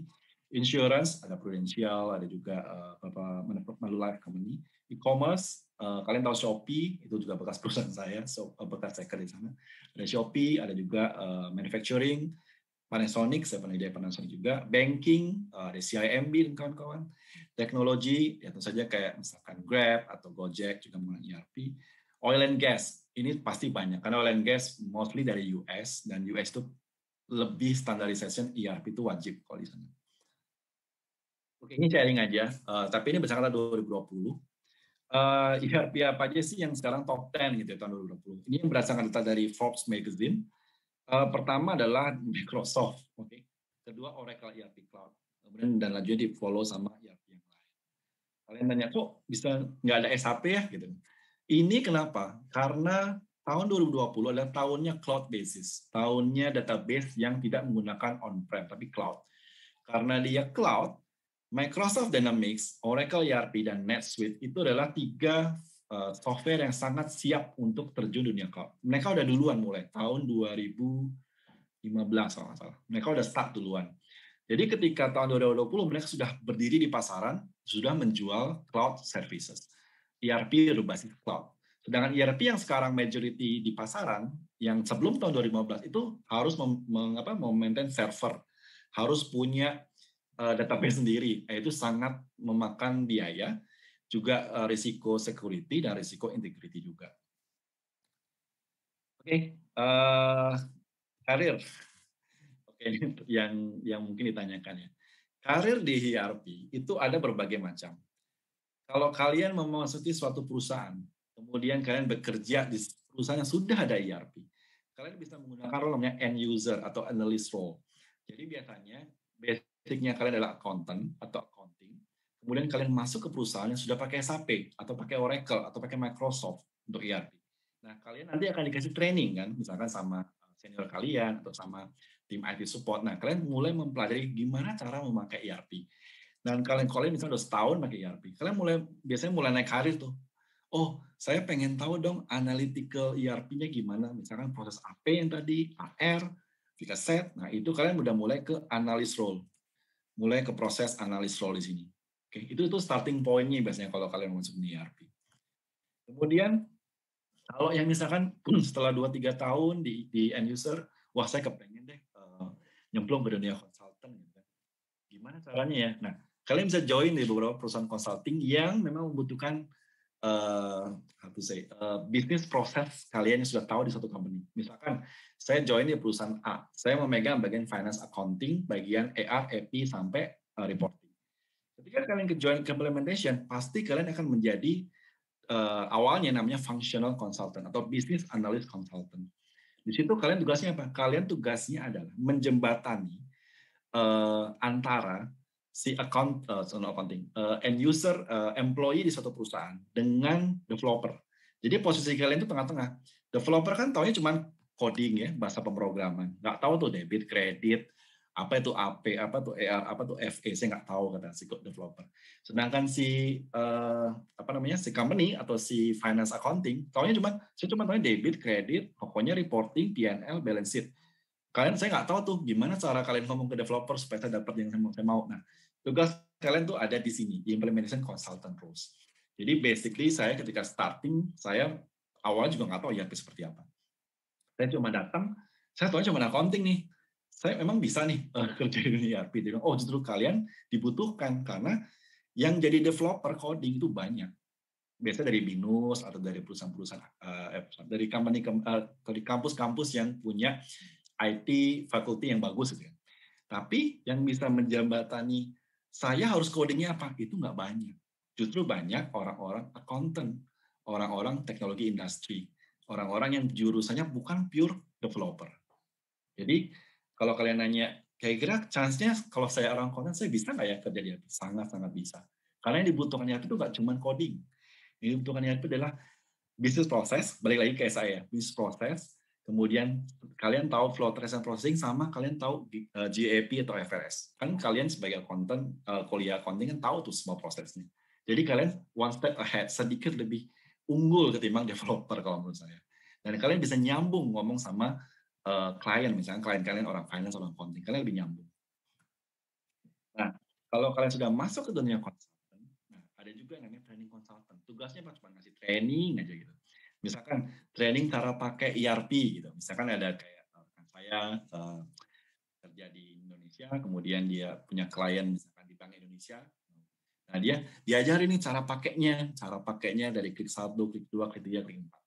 Nah, ini salah satu karir yang bisa digunakan di ERP. Kemudian support. Oke. Jadi biasanya flow-nya begini. Kalau kalian masuk satu perusahaan yang consulting, kemudian kalian implement ERP. Oke. Setelah di training, kemudian kan sistemnya go live nih, sistemnya bisa siap dipakai. Pasti sebulan, 2 bulan pertama pasti banyak pertanyaan dari semua end user di sini. Pak, ini kenapa saya keluarin ini datanya seperti ini ya? Kenapa seperti itu ya? Gitu. Oh iya ini Bu, desainnya ada yang mungkin harus perbaiki, atau oh ini cara kerja nggak seperti ini, oh ini cara pakainya seperti ini, seperti itu. Nah, itu namanya support consultant roles. Ya, keempat. Yang terakhir biasanya setiap project dimanapun itu butuh namanya project manager atau change managers. Change manager misalkan simpelnya gini, saya dulu pernah implement di suatu BUMN. Nah, BUMN itu dia masih menggunakan sistem yang ya tahun berapa tuh ya? Di bawah tahun 2000 lah. Sistemnya masih jadul, masih primitif. Nah, tapi mereka sudah terbiasa, sistemnya gampang Pak, pakai yang lama. Saya tinggal klik-klik jadi gitu kan. Tapi Pak itu tidak integrated, itu tidak bisa memfulfill apa yang dimauin oleh komisaris, misalkan kementerian atau apapun. Gitu. Kemudian saya sebagai project manager, saya sebagai change manager, saya harus mengconvince. Misalkan saya harus mengconvince level topnya, level atasnya. Oh Pak, kalau misalkan Bapak mau memulai ERP implementation di suatu company, Bapak harus top down approach. Jadi topnya harus memberikan gambaran bahwa ini loh tujuan kita implement ERP. Dan itu skill-nya mungkin yang paling terakhir, karena menjadi leader suatu project itu nggak gampang, karena kalian harus bisa mengcover orang-orang yang berbeda-beda background gitu ya, orang-orang berbeda-beda skill, berbeda expertise, dan kalian harus tahu gimana caranya kalian bisa membuat project itu. Pasti akan ada masalah, tapi gimana membuat project itu smooth dan bisa go live pada akhirnya.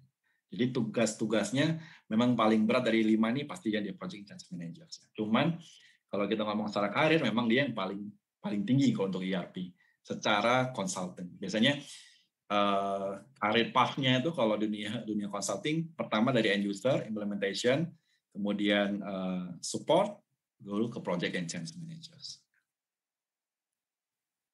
Oke, ini yang paling terakhir ya. Yang dibutuhkan apa sih supaya saya bisa join ke ERP skill? Yang pertama adalah business process. Sekali lagi saya bilang, selalu saya ulang-ulang business process. Karena itu adalah advantage, kelebihan dari seorang accountant atau yang punya background accounting untuk mengetahui business process secara financial. At least kalian udah tahu lah basic-basicnya accounting seperti apa, basic-basicnya finance seperti apa. Itu kenapa kita memiliki daya jual sebagai orang yang ERP. Kemudian at least good communication skill. Kalau kalian sudah memiliki confidence, tadi balik lagi ke pertanyaan yang pertama ya. Kalau kalian sudah memiliki kepercayaan diri, oh saya yakin bahwa apa yang saya kerjakan, apa yang saya deliver ini benar, maka saya akan memiliki good communication skill. Karena yang saya bilang saya yakin. Tapi kalau misalkan kita nggak punya good skill untuk communication, saya nggak yakin. Kenapa nggak ya? Ya udah saya cek dulu deh. Nah itu juga akan mempengaruhi image kalian ke konsultan juga. Apalagi kalau kalian bekerja di bidang ERP. Nah, yang ketiga adalah evidence of ability use ERP. Jadi semacam kayak kalian sudah lama nih menggunakan ERP, experience untuk menggunakan solution, kemudian juga mengimplementasikan ERP. Jadi ada evidence-nya itu. Biasanya evidence-nya apa? Kita biasanya ada namanya certificate. Certificate itu biasanya setiap 2-3 tahun untuk upgrade. Saya udah lama nggak di konsultan, tapi dulu ketika di konsultan itu kita selalu diminta untuk upgrade certification. Yang terakhir, soft skill, problem solving, team building. Sekali lagi memang ERP ini ujung-ujungnya kan decision making buat stakeholder. Jadi kalau misalkan kalian sebagai ERP consultant tidak bisa mengasih solution, itu agak berat. Jadi pola pikirnya selalu how to solve the problem itu menjadi kayak basic instinct dari semua consultant. Yang kedua, team building. Sekali lagi, team building ini menjadi wajib. Kenapa? Kalian tuh berurusan dengan semua orang business process. Berurusan dengan semua consultant roles, misalkan kayak developer, project manager, kemudian juga implementation consultant, support. Jadi kalau kalian nggak punya team building atau punya teamwork, akan kesulitan. Jadi intinya ya soft skill ini mau jadi ERP atau enggak sih, seharusnya sih problem solving dan team building ini memang wajib ya. Tapi kalau di ERP di super duper wajib kalau menurut saya. Oke, jadi ini semua materi dari saya. Mungkin boleh dibuka session tanya jawab kalau masih ada waktu. Materinya ya luar biasa panjang ini benar-benar penting ya, dan banyak hal yang kita dapatkan juga dari apa yang dijelaskan oleh Pak Budi. Mungkin ada beberapa pertanyaan lagi yang mungkin mau ditanyakan oleh teman-teman, boleh, atau Bapak mau melanjutkan pertanyaan yang tadi belum sempat dibaca juga boleh. Ini kita batasi sampai pukul 17 ya Pak ya? Ya boleh. Ya, ini ada ya oke. Ini ada Richie Luis Vigo. Bapak, mohon maaf sebentar Bapak, mungkin bisa saya yang gantian. Oh boleh silakan Mas. Karena sebagai presensi. Oke. Saya stop sharing ya, Mbak ya. Ya. Terima kasih Pak. Monggo silakan dilanjutkan. Ini kelasnya Pak Faiz dulu ya, yang apa namanya yang presensi, atau kelasnya Pak Mutis dulu, kelasnya Pak Mutis dulu. Presensi. Silakan Pak Budi boleh melanjutkan menjawab pertanyaan. Oh, oke, boleh. Ini dari apa ini? Richie Luis Vigo. Saya mau tanya CFO bertanggung jawab atas apa saja? Apakah belum menguasai ERP? Oh, oke.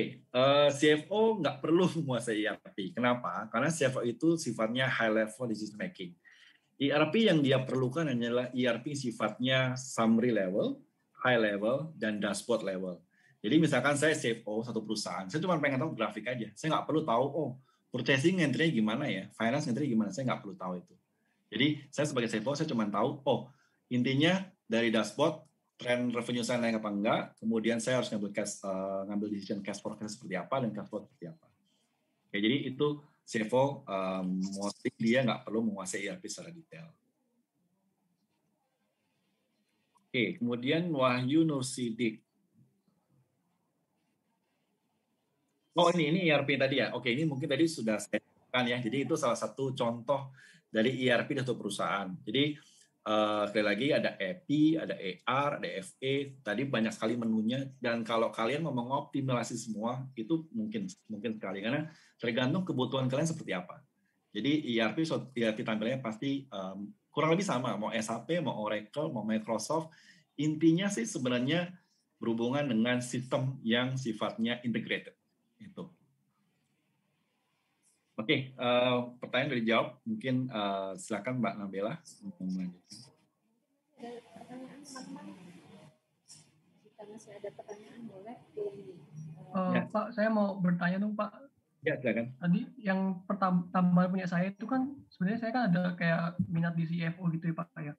Selain keterampilan yang Bapak sebutkan tadi untuk menguasai high level yang ERP tersebut, itu untuk memulai karir CFO itu sebenarnya harus di bidang finance gitu. Terus biasanya kalau Bapak tahu kan Bapak kan lebih berpengalaman dari saya. Nah itu biasanya karir untuk jadi CFO itu minimal pengalaman itu berapa lama? Terima kasih. Oh oke, thank you. Ya, CFO itu kan biasanya adalah Chief Financial Officer ya. Biasanya dia dibutuhkan, basically ya, kalau kita ngomong secara karir itu tergantung juga. Tapi kalau kita ngomong roughly secara garis besarnya, kalian pasti startnya dari awal. Biasanya ini orang-orang yang dari CFO ini background-nya biasanya konsultan, entah dari auditor atau juga accounting consultant. Atau juga mungkin dia punya background sistem consultant. Itu nggak menutup kemungkinan. Cuma memang mungkin kebanyakan dua hal ini ya, dari accounting consultant sama auditor consultant. Kenapa? Karena dari auditor dan accounting consultant pun, mereka tuh akan mengetahui business process end to end. Dan biasanya mereka ada ketika misalkan experience misalkan ya katakanlah 9-10 tahun deh. Kalian sudah mencapai suatu jenjang di consulting. Itu biasanya mereka sangat mudah sekali pindah ke perusahaan level sudah tinggi. Kenapa? Karena dia sudah terbiasa melihat sisi financial itu dari atas ke bawah ataupun dari bawah ke atas, tidak terpecah-pecah. Jadi begitu seorang CFO itu memang dibutuhkan skillnya adalah kemampuan dia untuk menginterpretasikan laporan atau sistem atau financial statement yang harus dibaca sama dia. Karena apa? Dia akan memiliki beberapa fungsi ya. Fungsinya itu nggak cuma untuk finance aja. Dia juga biasanya finance juga, CFO juga bisa jadi mengurusin procurement. Kayak misalkan di beberapa company sebelum saya, itu dia CFO-nya membawahi procurement, purchasing, bahkan dia juga membawahi financial analyst atau bahkan juga membawahi ERP manager. Kenapa? Karena ERP yang dia butuhkan adalah ujung-ujungnya muara buat kebutuhan dia kok. Jadi kalau ditanya membutuhkan skill ERP nggak? Iya, tapi tidak sedetail konsultan di lapangan. Dan biasanya kalau kita tarik paling cepatnya ya mungkin sekitar 10-15 tahun. Tapi background-nya biasanya nggak start dari end user. End user kemudian pindah ke konsultan, dia memiliki experience business process, kemudian memiliki experience kemampuan untuk interpreting semua financial reporting, analytical, dia baru jadi CFO. Itu menurut saya. Bentar, saya akhirnya untuk presensi kelas Pak Muklis dulu. Sekarang saya coba untuk presensi kelas saya ya. Nanti koordinasi jika terjadi galat ke Pak Muklis. Pak Budi masih mau melanjutkan pertanyaan untuk menjawab pertanyaan selanjutnya? Oh boleh, ini yang terakhir. Devonika Aura Diva. Bila karyawan kelencuran dalam ERP, apa yang kelencuran dalam? Oke. Ini berkaitan dengan kalau tadi kalian ingat, ini berhubungan dengan internal control. Jadi kenapa ERP itu nggak bisa berdiri sendiri sih? Karena ERP itu kan sistem. Sistem tadi kita lihat 6 karakteristik itu ada person, ada internal control. Jadi kalau misalkan kalian coba jalan sendiri ERP-nya tanpa ada orang yang mengkontrol, itu kalian tidak bisa jadi pakai ERP, tapi akan menjadi masalah di kemudian hari. Karena kalau tidak ada internal control, itu masalah-masalah di lapangan itu tidak bisa berjalan sesuai aturan. Dan kalau ditanya apa yang harus dilakukan perusahaan, biasanya di ERP itu akan ketahuan. Misalkan kalian melakukan suatu kecurangan dari sistem, itu ada namanya audit traceability. Kalian bisa di-tag, misalkan, si A ini dia melakukan suatu kecurangan. Misalkan datanya nggak diambil secara full, atau si B ini dia melakukan manipulasi data, itu akan ketahuan. Jadi biasanya ya kalau misalkan ditanya mau benar bocor, pasti kalau di kerjaannya ada SP deh, surat peringatan. Tapi caranya gimana track di ERP pun ada. Karena setiap user itu akan ada punya traceability, akan punya jejak audit. Jadi setiap kalian melakukan kesalahan sebagai karyawan, kalian akan kena sanksi atau kena risiko berdasarkan dari ERP juga. Ya. Itu mau untuk menjawab pertanyaan Mbak Devonika.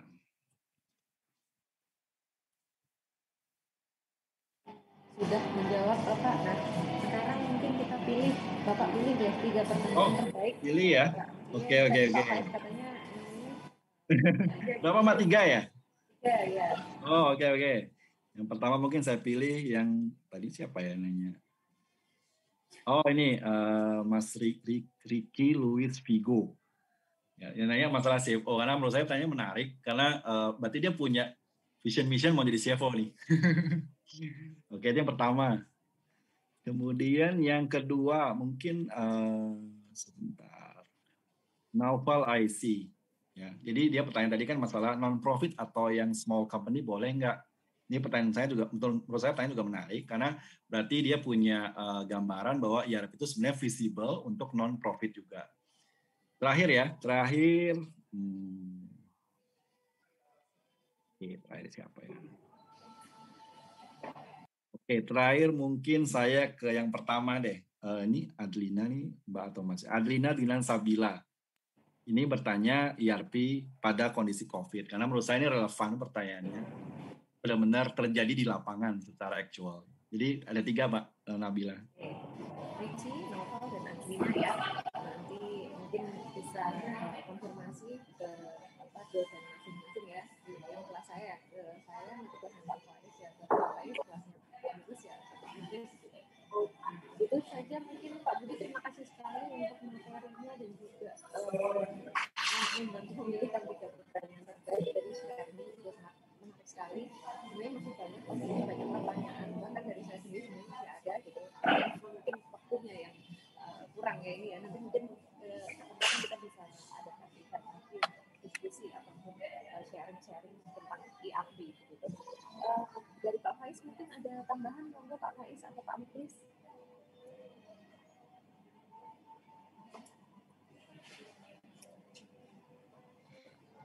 Ya, ini sambil nunggu buka puasa berarti ya? Iya, ini ngabuburit ya? Ngabuburitnya berat tapi ini. Iya, Pak Faiz dan Pak Muklis, apakah ada tambahan? Ya, sedikit menambahkan ya, Bu Nabila.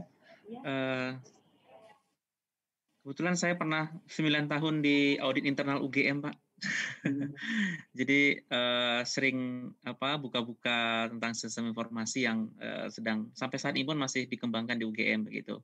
Nah, memang kami tidak menggunakan satu platform SAP ataupun Microsoft gitu ya, ataupun Oracle.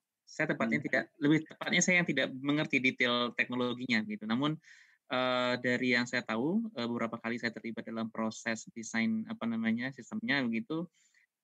Kita sedang membangun sistem informasi yang terintegrasi yang kita sebut dengan SeaMaster itu, Pak. Gitu. Nah, di sana kita mengintegrasikan dari akademik, kemudian aset, kemudian perencanaan, keuangan, dan SDM juga termasuk di sana. Oleh karena itu kita sekarang dengan SeaMaster itu mahasiswa masing-masing Sivitas Akademika itu diberikan satu akses begitu ya dengan ID tertentu begitu yang masing-masing aksesnya dibatasi sesuai dengan kebutuhan dan juga posisinya gitu. Seperti misalnya seperti mahasiswa itu dia bisa mengakses nilai IP dan IPK begitu. Dan mungkin ini juga Pak, jadi tadi kalau ada pertanyaan dari siapa tadi, dari Naufal ya, Naufal bahwa apakah organisasi non-laba, non-profit itu juga membutuhkan ERP. Saya kira kalau dari pengalaman UGM sendiri yang sudah kita gunakan sistemnya saat ini, saya kira basicnya accounting information systemnya seperti Bapak jelaskan tadi di awal-awal dengan karakteristiknya itu juga sudah dibangun di UGM dan sampai sekarang masih di develop sebenarnya gitu Pak, karena kita membangun sendiri gitu ya, UGM membangun sendiri, jadi waktunya lama sekali Pak, dan terutama kendala utamanya itu lebih pada tadi decision dan juga dorongan dari pimpinan gitu untuk ya benar Pak, memaksa bahwa para pelaku gitu ya, operatornya itu mau beralih dari sistem yang kemarin manual begitu ataupun semi manual semi otomatis begitu ke sistem baru yang sedang dibangun begitu Pak. Ya mungkin sharing informasi saja dan menambahkan informasi termasuk tadi memperkaya tadi pertanyaan respon untuk Mas Naufal tadi. Itu aja Pak Budi. Makasih banyak ini. Terima kasih. Ya itu saya setuju banget sih. Karena memang challenge-nya adalah sebenarnya sistem itu kan lebih gampang untuk dijalankan ketimbang merubah manajemen. Manajemen itu artinya orang-orang yang ada di dalamnya. Jadi memang tantangannya malah saya kalau sharing ya, kebanyakan ERP itu kenapa? Karena bisa fail. Itu karena memang tidak ada change managerial. Atau boleh kata ada perusahaan sudah invest besar. Kenapa bisa gagal? Karena memang mereka benar-benar harus merubah culture dari managerial, artinya dari top down approach. Jadi misalkan nih ada saya sudah biasa pakai sistem yang begini nih gampang nih. Nah, tapi kan secara manajerial dia nggak bisa membiarkan ini orang untuk terus menggunakan sistem yang sama kan? Karena kita memenuhi goal yang di atas. Karena goal di atasnya itu ya seperti Mas Muklis bilang, memang kadang-kadang trikinya adalah banyak kepentingan nih. Ada kepala A bilang minta A, kepala B minta B, kepala C minta C. Nah ini yang dibutuhkan namanya project managers yang bisa menyatukan ABC ini. Nah itu challenge-nya. Bener Pak, itu justru kita merasa malah tantangan utamanya malah di sana Pak, daripada mendesain analis gitu ya, sebagai analis sistemnya itu justru lebih berat tugasnya tadi itu untuk mendekati para pemangku kepentingannya dan juga para pengambil keputusan untuk menekan nih, karena kalau satu keputusan diambil yang bawah mau tidak mau pasti ikut gitu. Nah cuman untuk bisa sampai menyadarkan bahwa ini Pak ini penting begitu. Nah justru benar Pak tadi tantangannya, dan tadi Bapak sebutkan tadi justru project manager yang paling sulit gitu ya, paling tingkat kerjaannya justru di sana gitu. Makasih Pak Budi sharingnya hari ini. Ya, sama-sama Mas Muklis. Itu saja. Terima kasih banyak. Mungkin tadi sharing juga dari Pak Muklis ya. Muklis sepertinya tidak menambahkan, sudah lewat waktunya ya. Boleh kita ini dulu Bu, saya boleh usul kita foto dulu nih. Boleh, silahkan. Ya adik-adik silahkan tolong ini ya on cam ya. On cam kita foto sebentar. Buat kenang-kenangan juga. Wajah-wajahnya ya. Iya betul, biar kelihatan wajah-wajahnya ini. Ya, kan yang baru bangun tidur kan? Biasanya ini Pak, kalau di pertengahan saat penjelasan berlangsung itu kadang kalau kamera on cam itu kadang sering suara jadi terputus gitu. Mungkin karena koneksi kita belum begitu stabil gitu Pak. Makanya kemudian kami juga di kelas ketika mengajar, kami mempersilahkan mahasiswa untuk off cam gitu. Ya, cuma nanti di akhir ya kita on cam sebentar lah gitu. Oke. Baik, kita foto dulu ya. Saya bantu fotokan ya. Kita nanti ada 3 kali karena ini ada 3 laman. Yang pertama 1, 2, 3. Oke, kita pindah ke yang kedua, laman kedua. Silahkan on cam.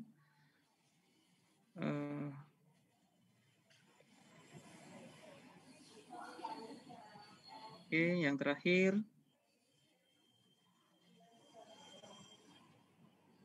Baik, makasih. Monggo saya kembalikan ke Bu Nabila. Terima kasih Pak Muklis sudah dibantu untuk fotonya tadi. Saya ucapkan terima kasih banyak untuk Pak Budi dan juga Pak Muklis yang di sini beserta teman-teman sekalian ya, mahasiswa. Terima kasih sudah hadir ya. Tadi sudah melanjutkan untuk mata kuliah kita ya, potensial. Saya rasa ini sangat lengkap sekali. Nanti mungkin bisa sharing lagi sama Pak Budi gitu ya. Boleh. Iya, sekian dari saya. Nanti mungkin kita tutup dulu karena di sini ada yang mau diskusi, monggo silakan saja. Itu saja. Selamat berbuka puasa. Waalaikumsalam Waalaikumsalam warahmatullahi wabarakatuh. Waalaikumsalam warahmatullahi wabarakatuh. Terima kasih Pak Budi. Sama-sama, selamat buka puasa, selamat lebaran ya. Jangan lupa mudik ke Jogja ya. Makasih.